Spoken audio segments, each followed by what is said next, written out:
Hello and welcome back for day 354. Today we will be reading from the Apocryphal book of 1 Maccabees, chapters 7 and 8, the Apocryphal book of Ecclesiasticus, chapter 40, and Revelation, chapter 11. The Apocryphal book of 1 Maccabees, chapter 7. In the 150th year, Demetrius, the son of Seleucus, departed from Rome, and came up with a few men unto a city of the sea-coast, and reigned there.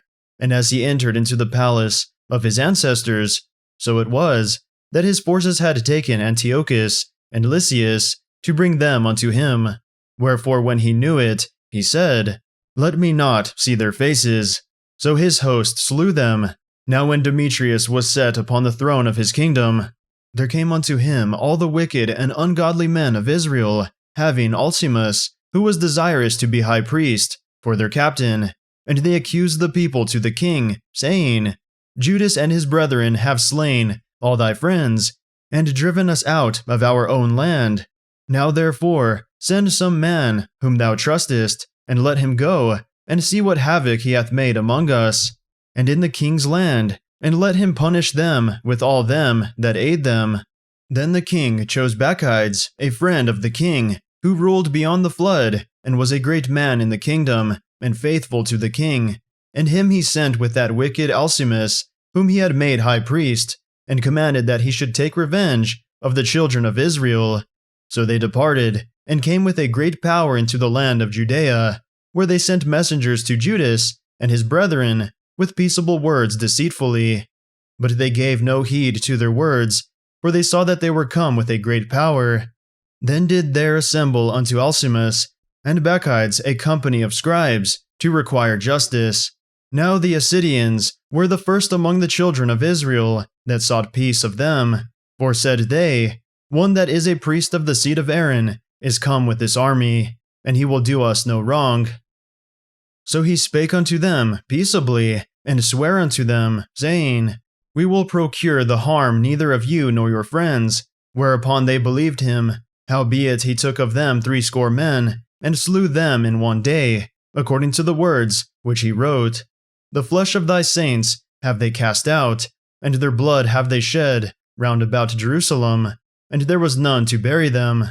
Wherefore the fear and dread of them fell upon all the people, who said, There is neither truth nor righteousness in them, for they have broken the covenant and oath that they made. After this, removed Bacchides from Jerusalem, and pitched his tents in Bezeth, where he sent and took many of the men that had forsaken him, and certain of the people also. And when he had slain them, he cast them into the great pit. Then committed he the country to Alcimus, and left with him a power to aid him. So Bacchides went to the king, but Alcimus contended for the high priesthood. And unto him resorted all such as troubled the people, who, after they had gotten the land of Judah into their power, did much hurt in Israel. Now when Judas saw all the mischief that Alcimus and his company had done among the Israelites, even above the heathen, he went out into all the coasts of Judea round about, and took vengeance of them that had revolted from him, so that they durst no more go forth into the country. On the other side, when Alcimus saw that Judas and his company had gotten the upper hand, and knew that he was not able to abide their force, he went again to the king, and said all the worst of them that he could. Then the king sent Nicanor, one of his honorable princes, a man that bare deadly hate unto Israel, with commandment to destroy the people. So Nicanor came to Jerusalem with a great force, and sent unto Judas and his brethren deceitfully, with friendly words, saying, Let there be no battle between me and you. I will come with a few men, that I may see you in peace. He came therefore to Judas, and they saluted one another peaceably. Howbeit the enemies were prepared to take away Judas by violence, which thing after it was known to Judas, to wit, that he came unto him with deceit, he was sore afraid of him, and would see his face no more. Nicanor also, when he saw that his counsel was discovered, went out to fight against Judas beside Carphasalama. After this went Nicanor up to Mount Zion, and there came out of the sanctuary certain of the priests and certain of the elders of the people, to salute him peaceably, and to shew him the burnt sacrifice that was offered for the king. But he mocked them, and laughed at them, and abused them shamefully, and spake proudly, and sware in his wrath, saying, Unless Judas and his host be now delivered into my hands, if I ever come again in safety, I will burn up this house. And with that, he went out in a great rage. Then the priests entered in, and stood before the altar and the temple, weeping, and saying, Thou, O Lord, didst choose this house to be called by thy name, and to be a house of prayer and petition for thy people. Be avenged of this man and his host, and let them fall by the sword. Remember their blasphemies, and suffer them not to continue any longer. So Nicanor went out of Jerusalem, and pitched his tents in Beth-horon, where an host out of Syria met him. But Judas pitched in Adasa with 3,000 men, and there he prayed, saying, O Lord, when they that were sent from the king of the Assyrians blasphemed, thine angel went out, and smote 180 of them. Even so destroy thou this host before us this day, that the rest may know that he hath spoken blasphemously against thy sanctuary, and judge thou him according to his wickedness. So the 13th day of the month Adar, the hosts joined in battle, but Nicanor's host was discomfited. He himself was first slain in the battle. Now when Nicanor's host saw that he was slain, they cast away their weapons and fled. Then they pursued after them a day's journey, from Adasa unto Gazera, sounding an alarm after them with their trumpets. Whereupon they came forth out of all the towns of Judea round about, and closed them in, so that they, turning back upon them that pursued them, were all slain with the sword, and not one of them was left. Afterwards they took the spoils and the prey, and smote off Nicanor's head and his right hand, which he stretched out so proudly, and brought them away, and hanged them up toward Jerusalem. For this cause the people rejoiced greatly, and they kept that day a day of great gladness. Moreover, they ordained to keep yearly this day, being the 13th of Adar. Thus the land of Judah was in rest a little while. 1 Maccabees chapter 8. Now Judas had heard of the Romans, that they were mighty and valiant men, and such as would lovingly accept all that joined themselves unto them, and make a league of amity with all that came unto them, and that they were men of great valor. It was told him also of their wars and noble acts which they had done among the Galatians, and how they had conquered them, and brought them under tribute, and what they had done in the country of Spain, for the winning of the mines of the silver and gold which is there, and that by their policy and patience they had conquered all the place, though it were very far from them, and the kings also that came against them from the uttermost part of the earth, till they had discomfited them, and given them a great overthrow, so that the rest did give them tribute every year. Beside this, how they had discomfited in battle Philip and Perseus, king of the Kittims, with others that lifted up themselves against them, and had overcome them. How also Antiochus, the great king of Asia, that came against them in battle, having 120 elephants, with horsemen and chariots, and a very great army, was discomfited by them, and how they took him alive, and covenanted that he and such as reigned after him should pay a great tribute, and give hostages, and that which was agreed upon, and the country of India, and Media, and Lydia, and of the goodliest countries, which they took of him, and gave to King Eumenes. Moreover, how the Grecians had determined to come and destroy them, and that they, having knowledge thereof, sent against them a certain captain, and fighting with them, slew many of them, and carried away captives their wives and their children, and spoiled them, and took possession of their lands, and pulled down their strongholds, and brought them to be their servants unto this day. It was told him besides, how they destroyed and brought under their dominion all other kingdoms and isles that at any time resisted them, but with their friends, and such as relied upon them, they kept amity. and that they had conquered kingdoms, both far and nigh, insomuch as all that heard of their name were afraid of them. Also that, whom they would help to a kingdom, those reign, and whom again they displace. Finally, that they were greatly exalted. Yet for all this, none of them wore a crown, or was clothed in purple, to be magnified thereby. Moreover, how they had made for themselves a senate house, wherein 320 men sat in council daily, consulting a way for the people, to the end they might be well ordered, and that they committed their government to one man every year, who ruled over all their country, and that all were obedient to that one, and that there was neither envy nor emulation among them. In consideration of these things, Judas chose Eupolemus, the son of John, the son of Achos, and Jason, the son of Eleazar, and sent them to Rome, to make a league of amity and confederacy with them, and to entreat them that they would take the yoke from them, for they saw that the kingdom of the Grecians did oppress Israel with servitude. They went therefore to Rome, which was a very great journey, and came into the Senate, where they spake and said, Judas Maccabeus, with his brethren, and the people of the Jews, have sent us unto you, to make a confederacy and peace with you, and that we might be registered your confederates and friends. So that matter pleased the Romans well, and this is the copy of the epistle which the Senate wrote back again in tables of brass, and sent to Jerusalem, that there they might have by them a memorial of peace and confederacy. Good success be to the Romans, and to the people of the Jews, by sea and by land, forever. The sword also and enemy be far from them. If there come first any war upon the Romans, or any of their confederates throughout all their dominion, the people of the Jews shall help them, as the time shall be appointed, with all their heart. Neither shall they give anything unto them that make war upon them, or aid them with victuals, weapons, money, or ships, as it hath seemed good unto the Romans.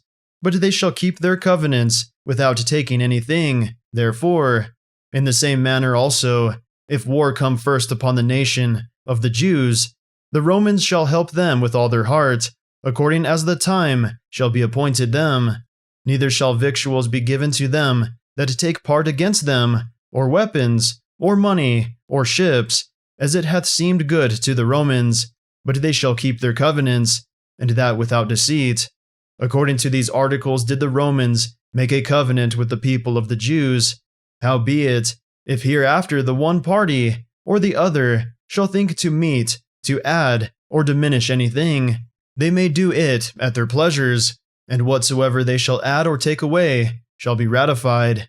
And as touching the evils that Demetrius doeth to the Jews, we have written unto him, saying, Wherefore thou made thy yoke heavy upon our friends and confederates the Jews. If therefore they complain any more against thee, we will do them justice, and fight with thee by sea and by land. The Apocryphal Book of Ecclesiasticus, chapter 40. Great travail is created for every man, and an heavy yoke is upon the sons of Adam, from the day that they go out of their mother's womb, till the day that they return to the mother of all things. Their imagination of things to come, and the day of death, trouble their thoughts, and cause fear of heart.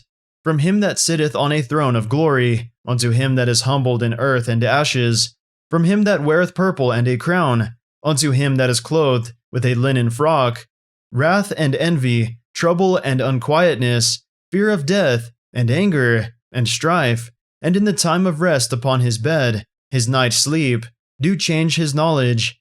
A little or nothing is his rest, and afterward he is in his sleep, as in a day of keeping watch, troubled in the vision of his heart, as if he were escaped out of a battle. When all is safe, he awaketh, and marveleth that the fear was nothing. Such things happen unto all flesh, both man and beast, and that is sevenfold more upon sinners.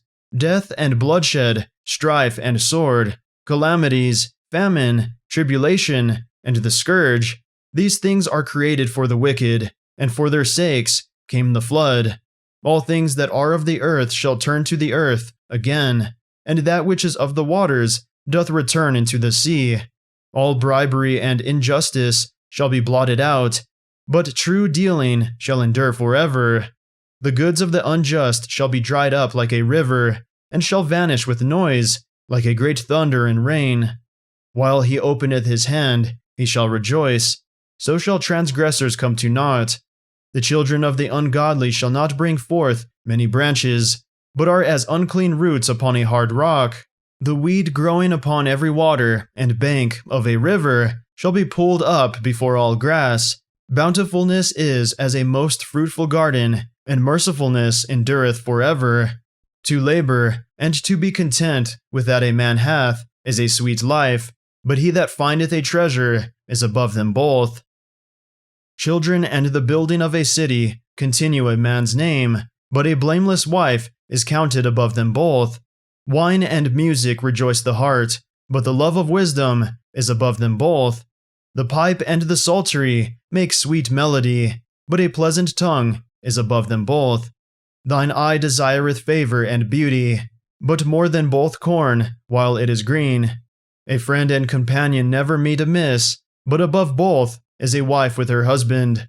Brethren and help are against time of trouble, but alms shall deliver more than them both. Gold and silver make the foot stand sure, but counsel is esteemed above them both. Riches and strength lift up the heart, but the fear of the Lord is above them both. There is no want in the fear of the Lord, and it needeth not to seek help. The fear of the Lord is a fruitful garden, and covereth him above all glory. My son, lead not a beggar's life, for better it is to die than to beg. The life of him that dependeth on another man's table is not to be counted for a life, for he polluteth himself with other men's meat, but a wise man, well nurtured, will beware thereof. Begging is sweet in the mouth of the shameless, but in his belly there shall burn a fire. Revelation chapter 11. And there was given me a reed like unto a rod, and the angel stood, saying, Rise, and measure the temple of God, and the altar, and them that worship therein. But the court which is without the temple leave out, and measure it not, for it is given unto the Gentiles. And the holy city shall they tread under foot 42 months. And I will give power unto my 2 witnesses, and they shall prophesy 1,260 days, clothed in sackcloth. These are the 2 olive trees, and the 2 candlesticks standing before the God of the earth. And if any man will hurt them, fire proceedeth out of their mouth, and devoureth their enemies. And if any man will hurt them, he must in this manner be killed. These have power to shut heaven, that it rain not in the days of their prophecy, and have power over waters to turn them to blood, and to smite the earth with all plagues, as often as they will. And when they shall have finished their testimony, the beast that ascendeth out of the bottomless pit shall make war against them, and shall overcome them, and kill them. And their dead bodies shall lie in the street of the great city, which spiritually is called Sodom and Egypt, where also our Lord was crucified. And they of the people and kindreds and tongues and nations shall see their dead bodies 3 days and an half, and shall not suffer their dead bodies to be put in graves. And they that dwell upon the earth shall rejoice over them, and make merry, and shall send gifts one to another, because these 2 prophets tormented them that dwelt on the earth. And after 3 days and an half, the Spirit of life from God entered into them, and they stood upon their feet, and great fear fell upon them which saw them. And they heard a great voice from heaven saying unto them, Come up hither. And they ascended up to heaven in a cloud, and their enemies beheld them. And the same hour was there a great earthquake, and the 10th part of the city fell, and in the earthquake were slain of men 7,000. And the remnant were affrighted, and gave glory to the God of heaven. The 2nd woe is past, and, behold, the 3rd woe cometh quickly. And the 7th angel sounded, and there were great voices in heaven, saying, The kingdoms of this world are become the kingdoms of our Lord and of his Christ, and he shall reign forever and ever. And the 24 elders, which sat before God on their seats, fell upon their faces, and worshipped God, saying, We give thee thanks, O Lord God Almighty, which art, and wast, and art to come, because thou hast taken to thee thy great power, and hast reigned. And the nations were angry, and thy wrath is come, and the time of the dead, that they should be judged, and that thou shouldest give reward unto thy servants, the prophets, and to the saints, and them that fear thy name, small and great, and shouldest destroy them which destroy the earth. And the temple of God was opened in heaven, and there was seen in his temple the ark of his testament, and there were lightnings, and voices, and thunderings, and an earthquake, and great hail. That concludes our reading for the day. May the Lord bless everyone listening with strength, health, and courage, today and always.